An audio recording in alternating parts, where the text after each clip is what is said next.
The child who survived the river did not grow up among slaves. He grew up in a palace, surrounded by gold, by power, by privilege. Moses lived as royalty, but deep within him, something never settled, because no matter how rich his surroundings were, he could not silence the truth in his heart. He was not Egyptian. Two identities lived within him, one shaped by the palace, the other written in his blood. He saw the suffering, he heard the cries. Day after day, his people were beaten, broken, humiliated, and something inside him began to burn, not slowly, but intensely, a fire of anger, a fire of justice. Then, one day, the moment came. An Egyptian taskmaster was beating a Hebrew slave. Not discipline, not control, cruelty. Moses looked around. No one, no witnesses, no stopping. And in that moment, something snapped. He stepped forward and struck the Egyptian down. Silence. The air stood still. What had been done could not be undone. He buried the body in the sand, but he could not bury the truth. By the next day, it was known, and suddenly, the prince became a target. Pharaoh heard, and his response was immediate: death. And so, he ran from power to exile, from everything he had ever known, into the wilderness.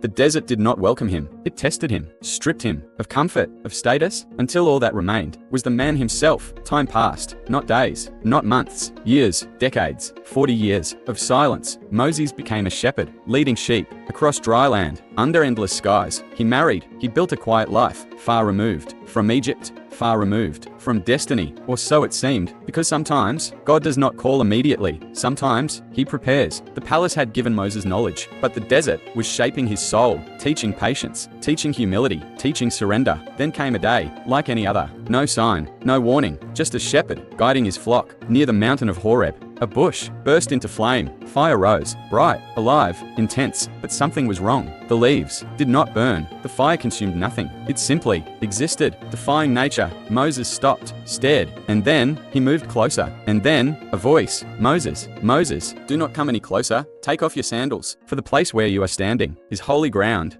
The voice spoke again. I have seen the suffering. I have heard their cries. I know their pain. I am sending you. You will go to Pharaoh and bring my people out of Egypt. Silence. Heavy. Unavoidable. Moses froze. Who am I? To stand before a king? To lead a nation? I am not enough. The fire did not fade. The voice did not change. I will be with you. Not strength, not skill, presence. The man who ran from Egypt was now being sent back, not as a prince, not as a fugitive, but as something far greater, a chosen messenger, a reluctant leader, a man called by God. And as he turned toward Egypt, one thing became clear: the quiet life was over.